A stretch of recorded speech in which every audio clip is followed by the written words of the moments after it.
Namaskar. Hello and welcome to PGurus channel. I'm your host Sree Iyer. Today, Kalavai Venkat joins me again as we look at this problem of Israel versus Hamas, or perhaps Israel versus Palestine, Israel versus the Arab world, whatever you want to think. And you know, a lot of people have said a lot of things, including that Hamas itself was a creation of Netanyahu. So what are you talking about? There is other things going on. So we want to try and make sense of all these things, how this thing can be brought to an end, and what needs to happen beyond that. So all this and more, let's hear from Kalavai Venkat. Venkatji, namaskar and welcome to PGurus channel. How are you, sir? Namaskaram. Thank you very much for inviting again. I'm doing really well. How are you? I'm doing well, Venkat. And viewers, our first episode with Venkatji was a huge success. Many of you loved it. So this is a continuation. We're going to have Venkatji come once every 2 weeks, time permitting, because there's always schedule issues. So we are going to be trying to do that. So having said all that, Venkatji, Israel-Hamas conflict. Last time we went back in time to look at what was happening. You know, you talked to us, sir. 1948, Israel was formed. A lot of pushing from American president at that time, Truman, to get this thing happen. It was not going to happen otherwise. America solidly stood behind Israel. And even today, with all the progressives pushing the Democrats away from Israel, the rank and file, I mean, at least the congressmen and senators, seem to still be siding with Israel. Talk to us a little bit about how you see this conflict and what are the pressure points. How does one solve this thing? Over to you, sir. Thank you very much. So I think let's start with the pressure point. And then the pressure points are, number one, you're already looking at the protests that are happening across the American universities. And some of those are spreading further to Europe. And that's going to be one pressure point. There the expectation is that Israel declares ceasefire and then the war comes to an end. And that's something you would have seen the news today, that the Israeli government has rejected that. They are negotiating for ceasefire only with one intent, which is to get the hostages back. And then with the supplementary intent of getting rid of 4 brigades of Hamas in Rafah crossing. So that's the second objective Israel is having. And Israel has made it very clear that they are not going to end this war. And I think they are absolutely justified. We'll talk about that a little bit down the line. But to start with, this is going to be one pressure point. The entire Muslim communities and then the leftist ecosystem is going to put pressure on President Biden to elicit a ceasefire so that the Hamas doesn't have to pay the price. And even more importantly, Biden can come out, saving a little bit of his face in the entire process. But I don't think that is in the best interests of either Israel or even the United States or the rest of the world. Okay, and I will get into some of the reasons here. Like last time we discussed a little bit, Sree Iyer, I talked about if somebody wanted to end the war today, all they have to do is put pressure on President Biden and demand that he in turn freezes the funds of Qatar emirs, and unless otherwise they hand all the Hamas leadership to Israel for trial.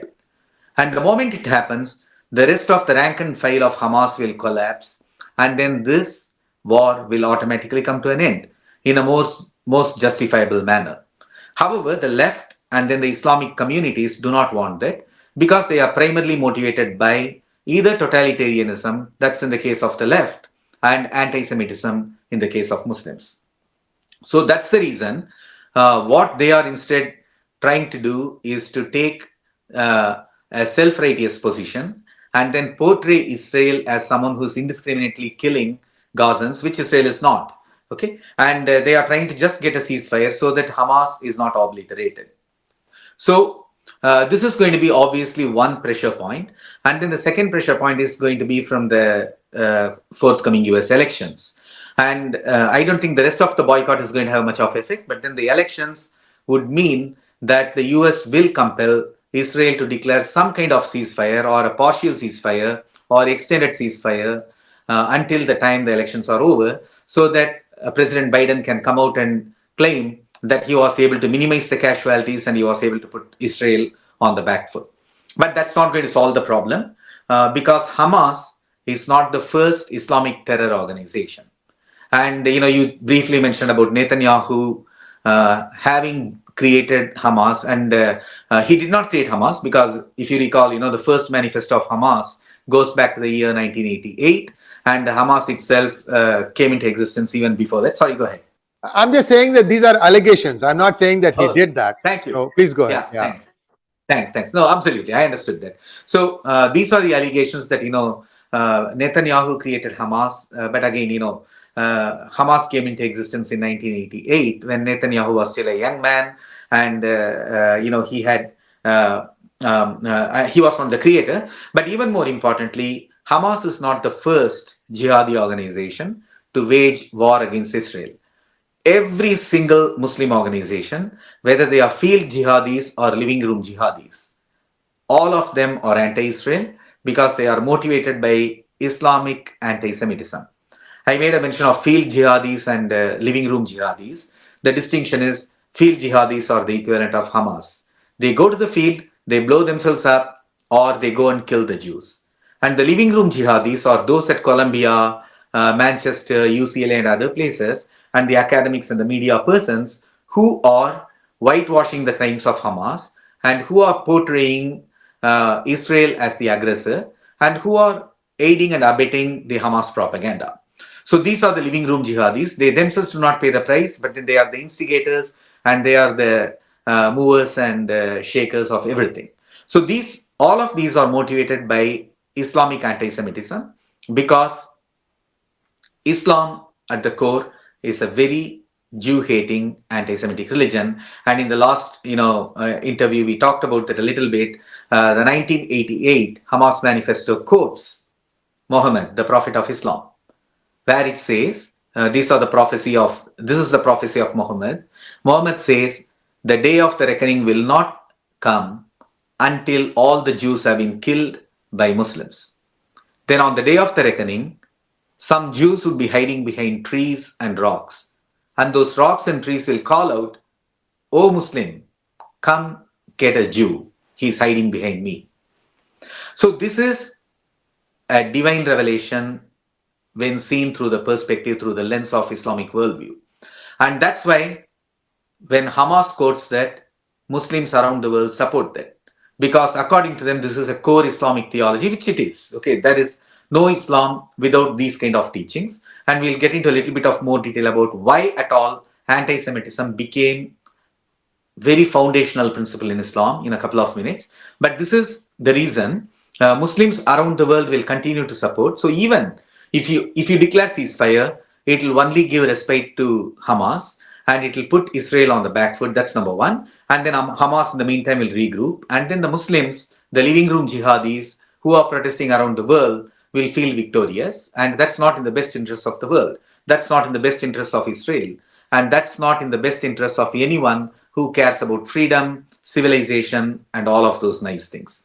So these are going to be two major pressure points that will be influencing it. But I don't think Israel will back out. And all I would say is I'll ask a simple question to anyone, especially Americans, who are reasonable.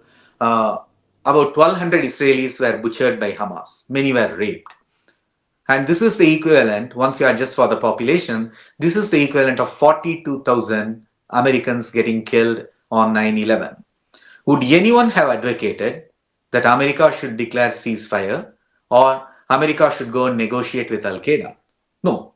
The same American presidents and politicians who are today talking of ceasefire were the ones who wore patriotism on their sleeve with extreme pride and went and attacked not just Afghanistan but also Iraq eventually in 2004. So what is sauce for the goose is sauce for the gander too.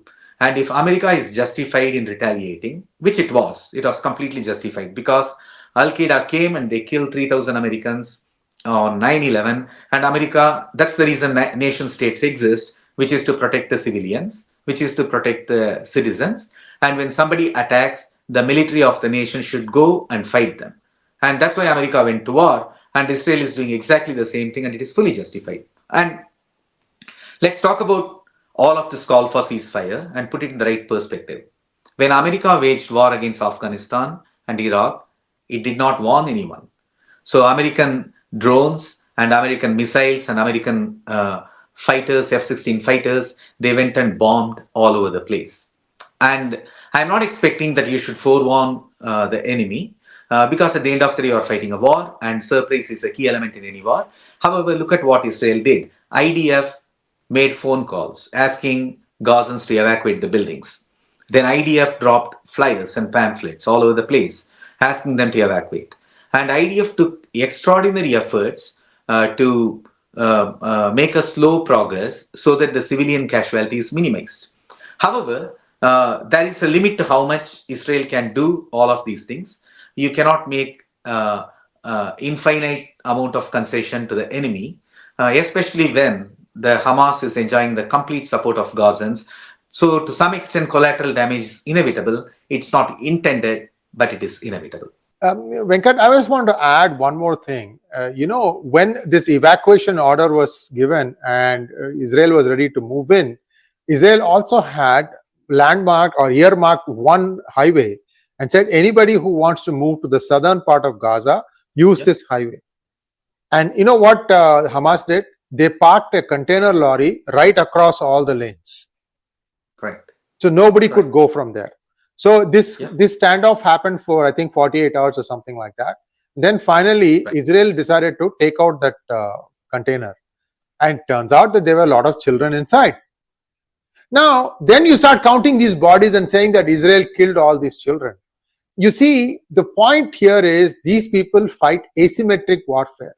They always launch their missiles from civilian areas, and then once a missile is launched, they run away from there and go and hide somewhere else, again in another civilian area. Anytime there is a protest, children and women are in the front. So you are fighting an asymmetric warfare, and you expect the other side to not push back. See, these are some of the questions that Americans themselves should be asking. I don't see these questions being asked. These questions are very valid. I mean, either you are at war, that means you go and find a battlefield where you can be at war and find out who has better technology and better technique and better strategy. You don't want to do that. And you don't want to really solve this problem. From the river to the sea, Palestine will be free is an impossibility. It was an impossibility on 1948 when Israel was formed, more so now. My explanation for all this, sir, is yes, there are casualties in Gaza, but you need to understand how these are being created. Without understanding how these are being created, you are really making, then essentially what it is if US or Israel does it, it is wrong. But if Hamas or the Palestinians do it, it's okay.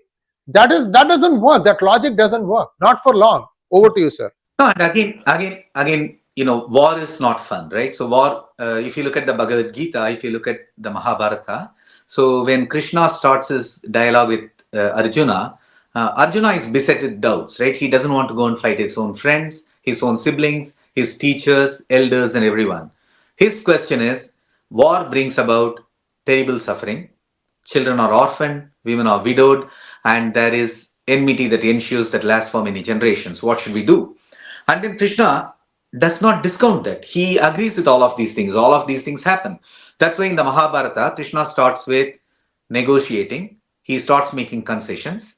And then he says, give half the kingdom to the Pandavas, if not a few villages, if not a few homes.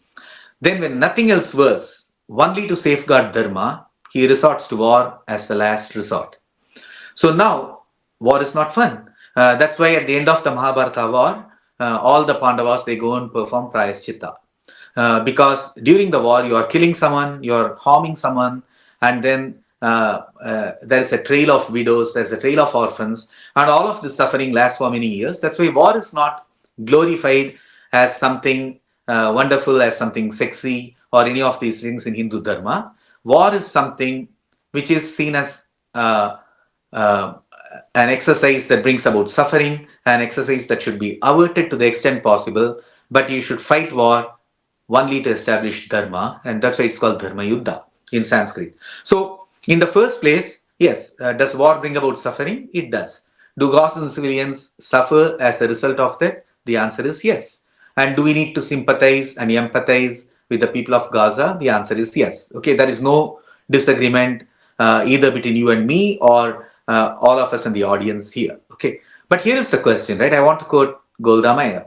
Who is responsible for this? So Golda Meir asked one question: this entire conflict will end, meaning the conflict in the Palestinian Muslims and the Jews. It will end the day the Palestinians love their children more than they hate the Jews.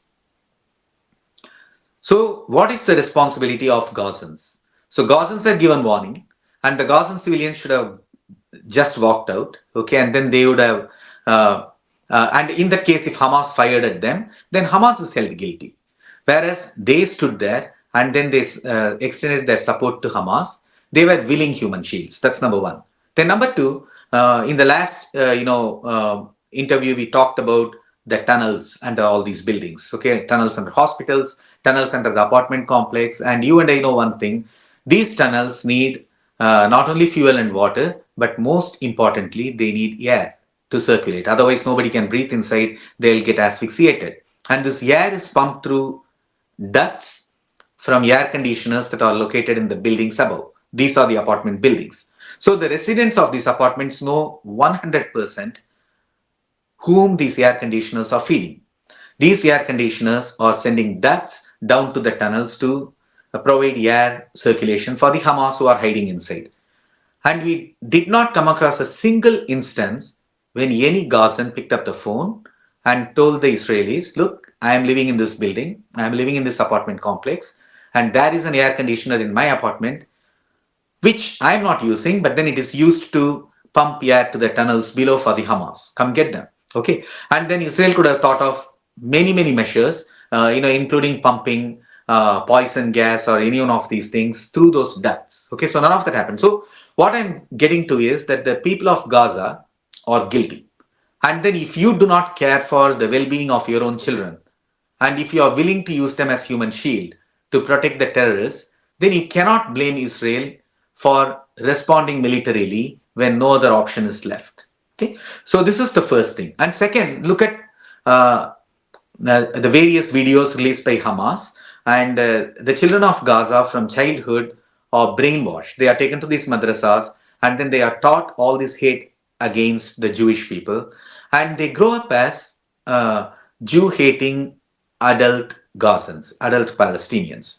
So I think it is extremely short-sighted to only focus on the civilian deaths, but it's important to realize that all of these things are the result, and then there is not only one. You cannot have a situation where you will allow Hamas to wage war from the basement of your building, and then you will react emotionally when the IDF is attacking you back. But I want to take it one step further, Sree Iyer. We all followed the conflict in Sri Lanka between the Sri Lankan government and the LTTE. LTTE was a Tamil separatist group. It started off with some, I would say some, not entirely, some kind of legitimate growls against the Sri Lankans after the 1983 July massacre. But it very soon became a terror organization. It was funded and supported by the Christian churches and by the European governments, especially Norway and others. And then it waged more than 2 decades of incessant guerrilla warfare using the Sri Lankan Tamil population as human shield. And what did it do to the country? It ruined Sri Lanka economically. It ruined the Sri Lankan Tamil population, who were not long ago, 50, 60 years ago, were one of the best educated people on the planet. They were staunch Hindus.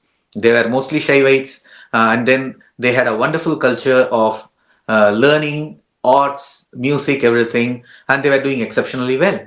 And then generations of Sri Lankan Tamils were ruined because they were used as human shield. And what happened in 2009? Eventually, Sri Lanka had enough of that. And then they said, even if you're using someone as human shield, we are going to press forward. Okay, we are going to come and strike you. And we will not stop until we eliminated all of the LTTE cadre, at least the leadership. Okay, and that's what they did. And the UN estimates, I do not know how accurate those estimates are. Most of the UN estimates are also biased. But then they come up with something like 40,000 Sri Lankan Tamils who were killed in this offensive. But that was a tragedy. But it did something good. If you look at the last 20, 25 years of preceding 25 years of crisis, many more Sri Lankan Tamils were killed. And at some stage, we are left with choosing between better of the two evils. You tolerate a terror organization using human shields, and then you want to cease fire because you do not want to inflict collateral damage. Then the terror organization is going to use the humans as shield for decades to come, and then that will result in more casualty. And if we set aside emotions and if you look at it objectively, what happened in 2009? LTT leadership was eliminated in that Mulai Vaikal, and as soon as it happened, the rest of the LTT cadre, they either surrendered or they just abandoned their weapons and then they ran away. And most of them are trying to eke out a living now and give it another generation. Hopefully, all of them will bounce back and Sri Lanka will become a more productive society, more prosperous society. So I think at some stage I am not impressed by this emotional argument that somebody uses the Gazans as human shield, so Israel should cease fire. No. My response is, number one, the Gazan parents have the responsibility for their own children, and they cannot expect to be irresponsible and put all the blame on Israel. Nobody is stopping these Gazan parents to say, pick up the phone, call the UN, call the IDF, and say, we are sending all of our children out. Okay, now the children are going to march, and for the next 1 hour, please do not launch any offensive. And let all the Gazan children walk out, and as soon as they walked a kilometer or so, the Israelis will pick them up and take them to safety, and the Gazan children are saved. Next, send all their women one by one. Okay, and then the women are now saved. That now leaves only the men. Okay, some of them would be civilians and some of them would be the Hamas terrorists. And at that stage, the collateral damage will get significantly reduced. And the Gazans have not done any of these things, and the Muslims and the leftists who are protesting on the streets of America and Europe have not demanded any of these things. And I think it's extremely unfair to put all the blame on the IDF when they have done everything humanly possible to minimize collateral damage. They have warned and they have given enough of runway for the Gazan civilians to get out and go further south of Gaza city so that they'll be safe. And that's the reason 800,000 of those people. I think the Gaza city population is something like 1.1 million out of the total population of 2.2 in Gaza. Gaza city has, I think, about 1.1 million or had 1.1 million. About 800 to 900,000 Gazan civilians left. That's why they are living in the refugee camp south of Rafah. And if 800,000 of them could leave, the remaining 200,000 could also have left. Okay, so I would put the onus on the people of Gaza, the Palestinians of Gaza, the Palestinian Muslims of Gaza, and not on Israel at this point in time. Israel has given, I think, 6 days or 5 days now for the Gazans to, or for the Hamas to accept their ceasefire agreement. And once this time runs out, then they said they are going to move into Rafah. How generous is this latest ceasefire agreement? That's what they say, Israeli says. I think it's extremely generous, but I don't even want to use the word generous here, because I think every day of break you are providing to Hamas, it is galvanizing all of these Jew-hating, Israel-hating Muslims and leftists around the world. And then number two, it actually is counterproductive to Israel, because Hamas will regroup, okay, and then not only Hamas, but it also allow the Iranians and the Hezbollah and others to arm themselves better and inflict more damage on Israel. So, in fact, if I were to think more logically, Israel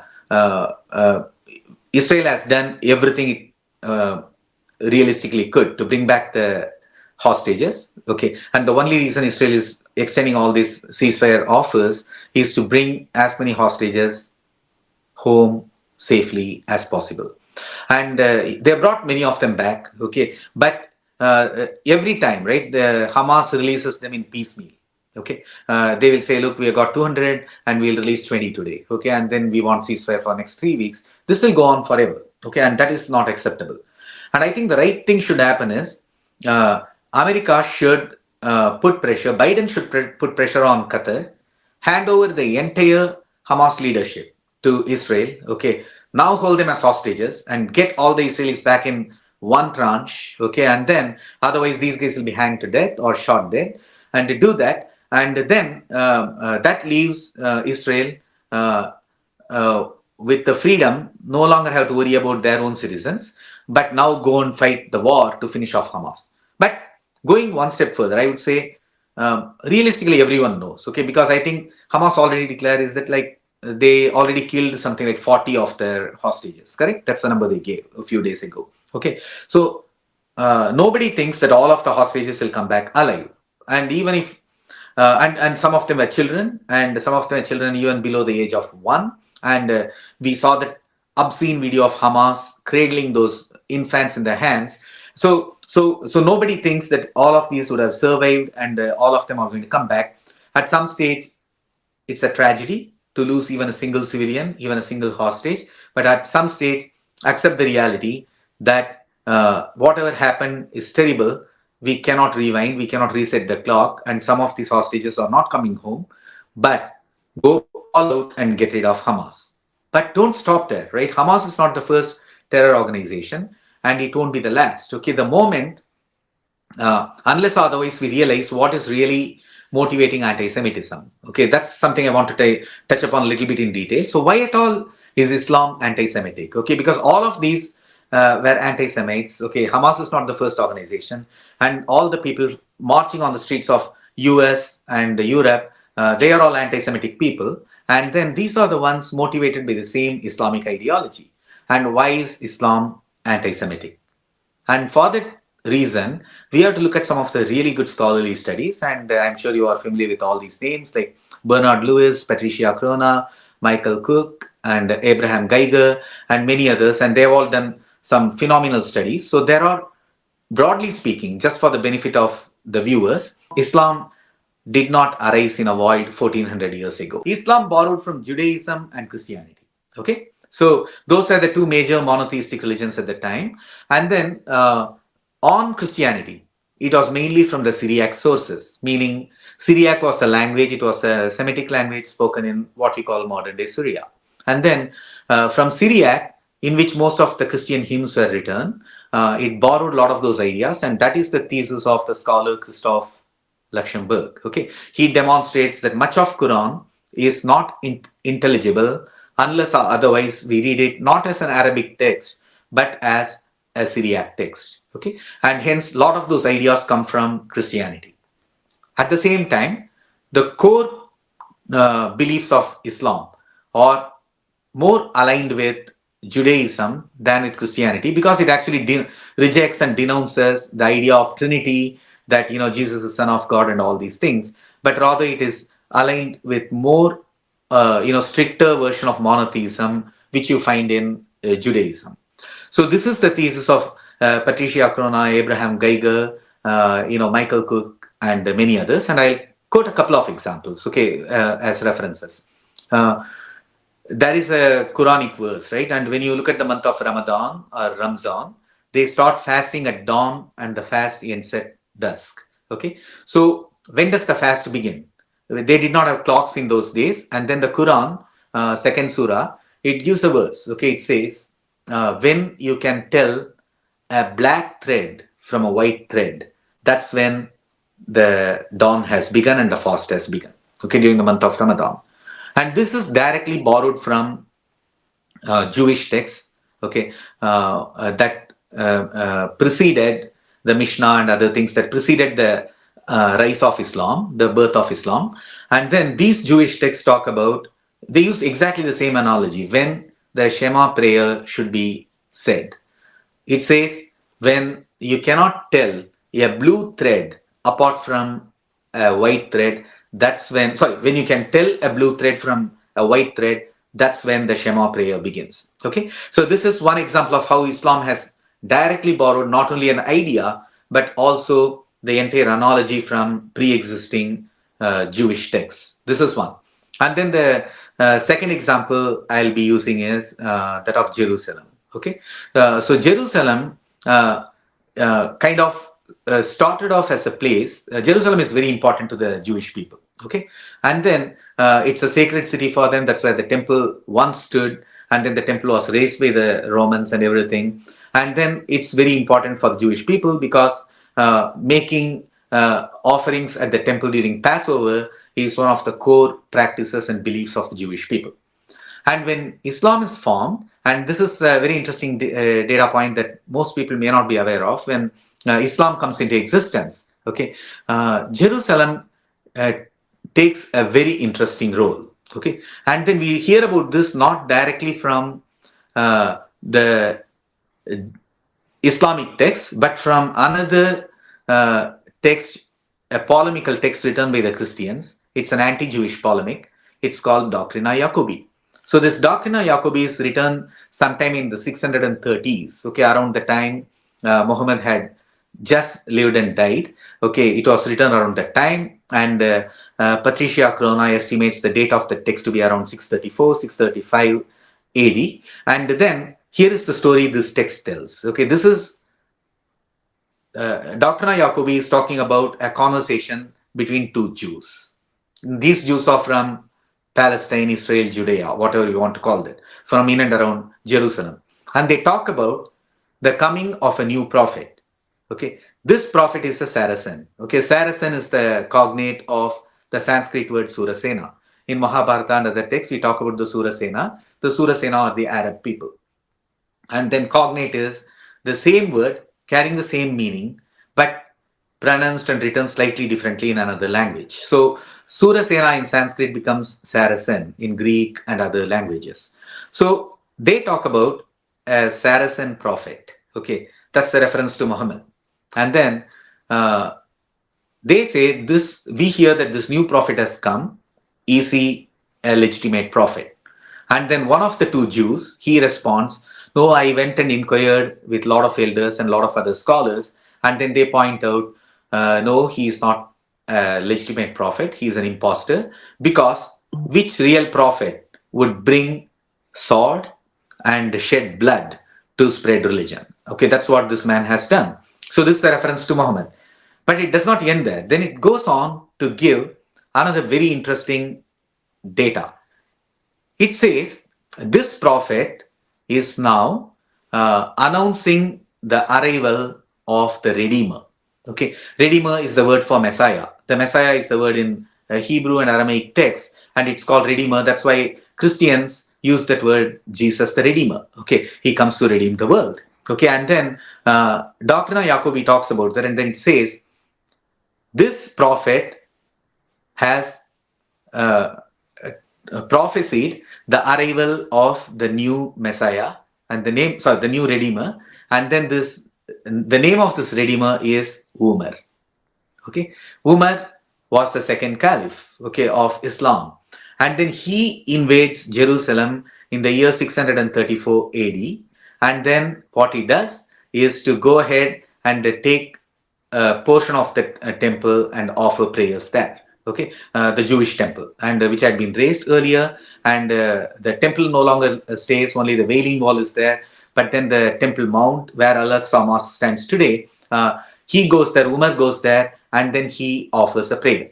Okay, so now this is very interesting. Okay, so the early Islam is very different. Okay, the earliest strand of Islam is not what has survived until this date.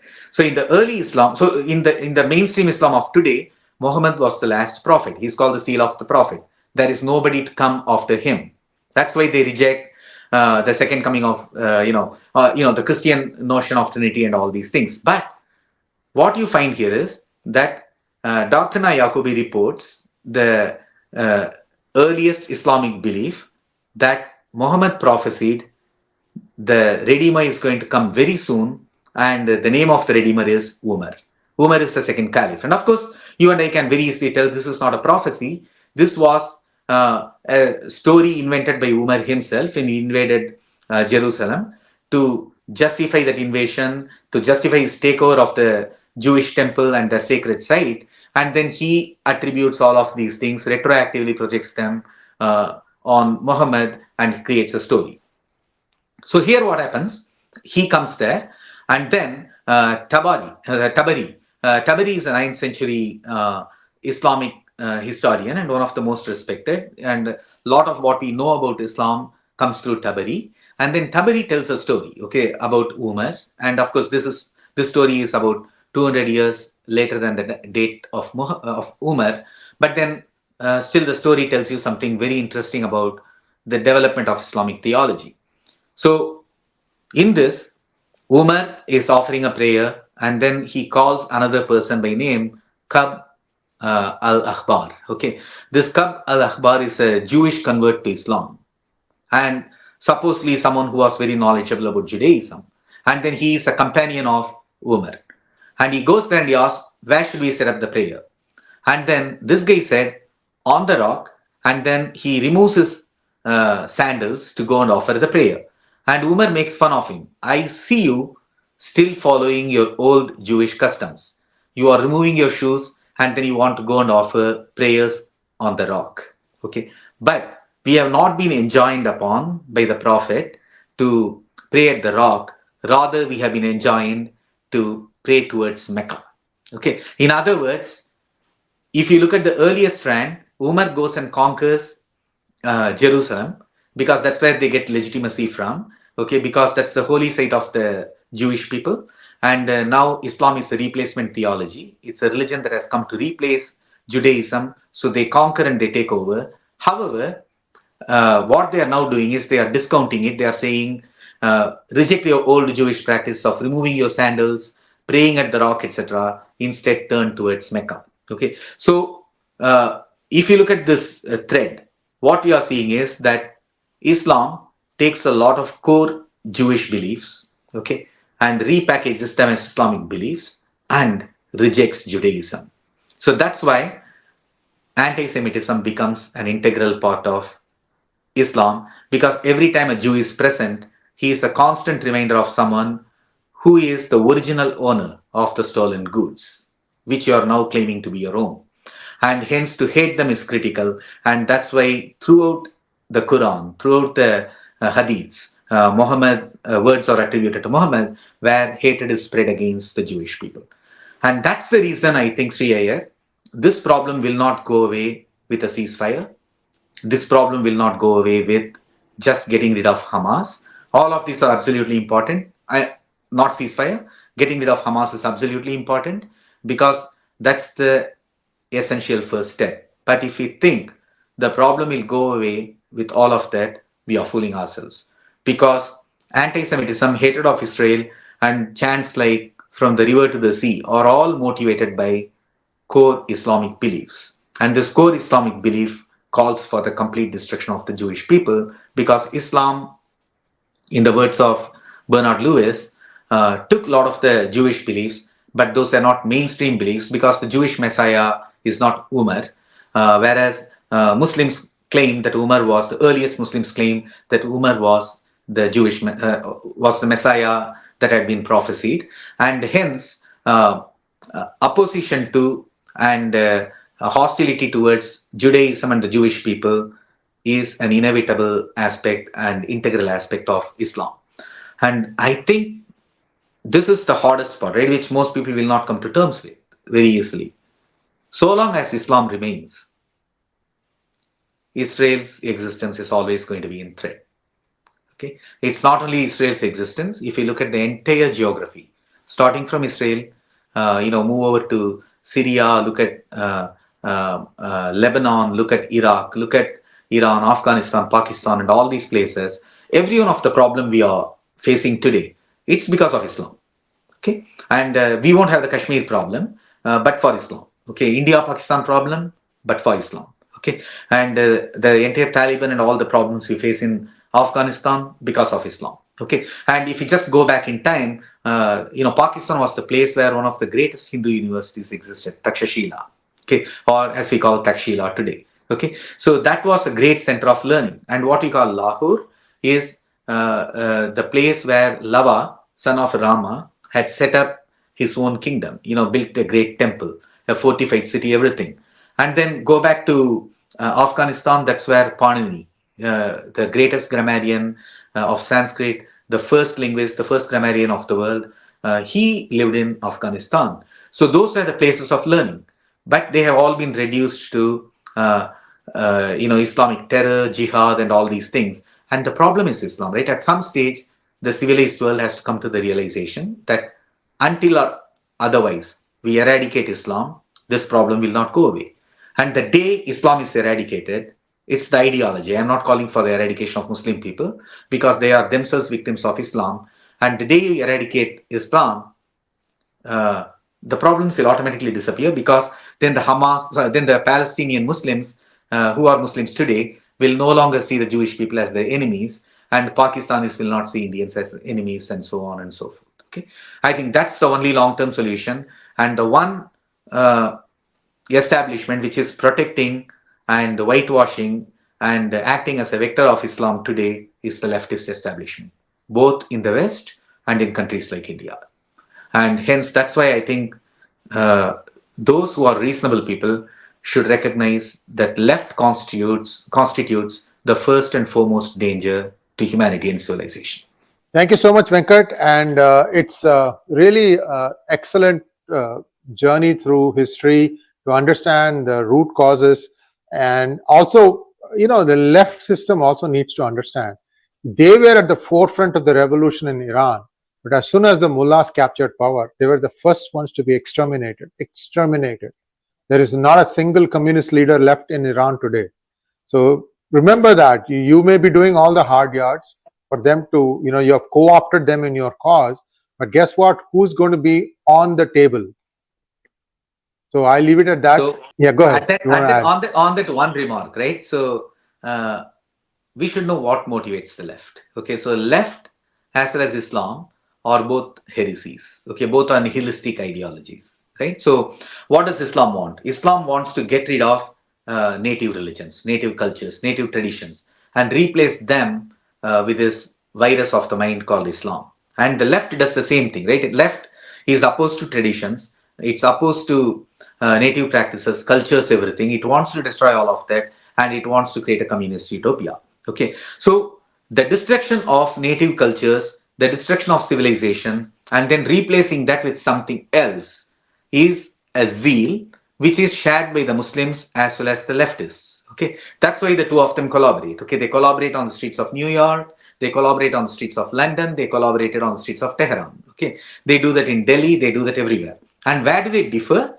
What happens once they have destroyed civilization? What happens once they have raised native cultures? What happens once they have raised native religions?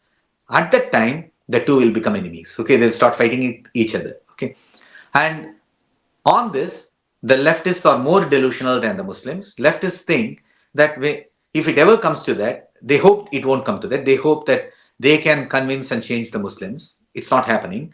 And every time you find a hijabi clad woman on the streets of New York, you know that the leftist delusion is exactly that. It's a delusion. Okay, but they hope that when it comes to that, they can fight back and they are not going to end up as a meal on the table.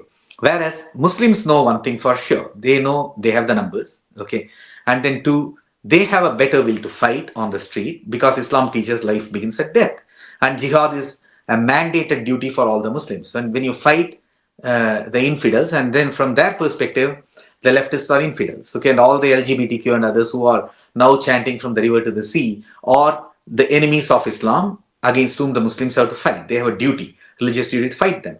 And Muslims know that they can come together and they can fight, and they have 1400 years of historical evidence to back their belief. Okay, so eventually, yes, the reason they collaborate is they both share the common goal of destroying native civilizations and lay waste to progress. Okay, where they differ is once it happens, once we have created a Mashana Bhumi, okay, a crematorium, okay, then what comes out of that? And then the leftists hope that the leftist tree, the tree of communism and Marxism, will bloom all over the place. And then the Muslims know, on the other hand, no, this will forever remain wasteland, and we will wage jihad and get rid of the final enemy, and we'll go to Jannat, where we'll enjoy 72 virgins.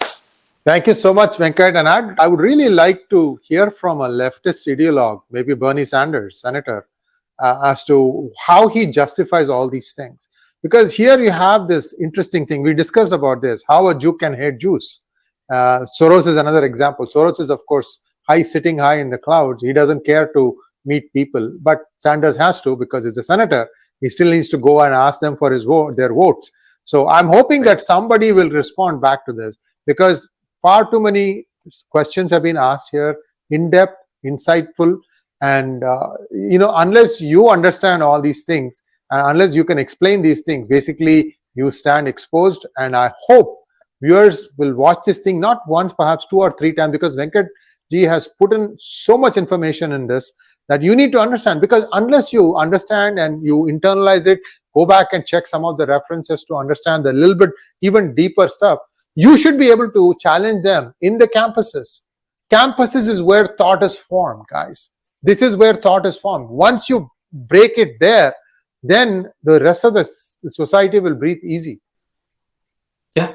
And if any leftist is willing to challenge and come and debate me on your channel, please bring him on, okay, or her on, okay. I'm more than happy to challenge those ideas. And then, if they have a good point, let's see whether they have anything, but I'm all for it.